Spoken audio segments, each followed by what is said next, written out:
Hi friends, நம்ம இப்போ ராகி சேமியா எப்படி பண்ணுறதுன்னு பார்க்கலாம். ஃபஸ்ட்டு ராகி சேமியா பண்ணுறதுக்கு ராகி சேமியா ஒரு கொஞ்சம் தண்ணியில் பாத்திரத்தில் தண்ணி எடுத்துகிட்டு அதில் கொஞ்சம் உப்பு போட்டு அது ஒரு 2 மினிட்ஸ் நீங்கள் இது மாதிரி தண்ணியில் ஊற வைக்கணும். ஊற வச்சுட்டு அதுக்கப்புறம் நீங்கள் அதை எடுத்து தனியாக ஒரு பிளேட்டில் வச்சு அதுக்கப்புறம் இட்லி கொப்பரையில் வச்சு வேக வைக்கணும். வாங்க பார்க்கலாம். 2 நிமிஷம் தண்ணியில் ஊற வச்சு தனியாக பிளேட்டில் எடுத்து வச்சுருக்கேன். இப்போ நம்ம இதை இட்லி கொப்பரையில் வைக்க போகிறோம்.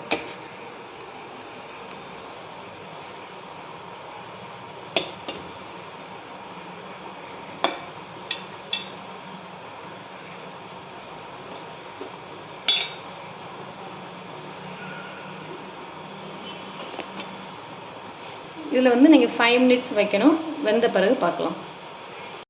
இப்போ இட்லி கொப்பரையில் 5 மினிட்ஸ் வேக வச்சு எடுத்தாச்சு. இப்போ நீங்கள் இதில் மெயினாக என்னென்னா, நீங்கள் தண்ணியில் ஊற வைக்கும் போது 1.5லேருந்து 2 மினிட்ஸ்க்குள்ளே தான் வைக்கணும். 1.5 மினிட்டில் கூட நம்ம எடுத்துடலாம். 2 மினிட்ஸுக்கு மேலே போச்சுன்னா கண்டிப்பாக கொலக்கொலன்னு ஆகிடும். அதுதான் நமக்கு நல்லா இந்த மாதிரி நல்லா நம்மளுக்கு வரணும்னா நீங்கள் 1.5லேருந்து 2 மினிட்ஸ்க்குள்ளே கண்டிப்பாக எடுத்துடணும். இப்போ நான் இதில் காரமும் செய்ய போகிறேன். வாங்க பார்க்கலாம். இப்போது 1.5 ஸ்பூன் எண்ணெய் ஊற்றிருக்கேன்.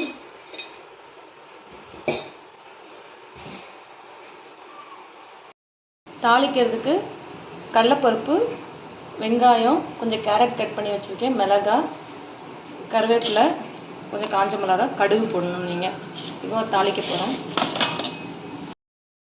எண்ணெய் சூடானவுடனே கடுகு போட்டுக்கோங்க.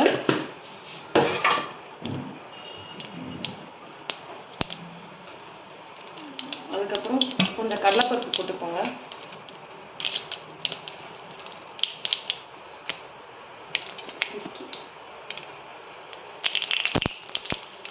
இந்த வத்தல், மிளகாய்,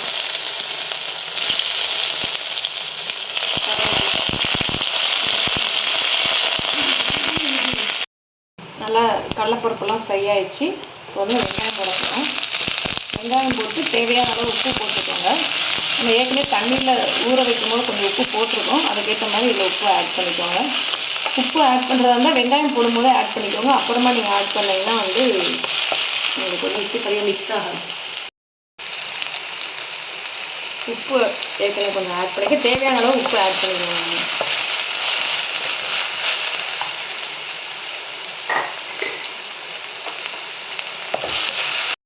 வெங்காயம் கொஞ்சம் வதங்கி இருப்பேன். இப்போ நம்ம கேரட் ஆட் பண்ண போகிறோம். கேரட் கொஞ்சம் வேகணும்.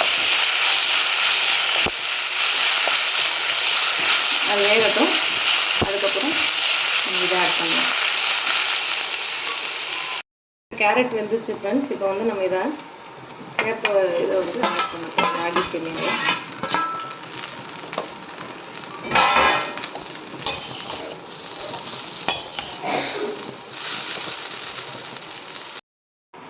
அவ்வளோதான் ஃப்ரெண்ட்ஸ், ராகி சேமியா ரெடி ஆயிடுச்சு.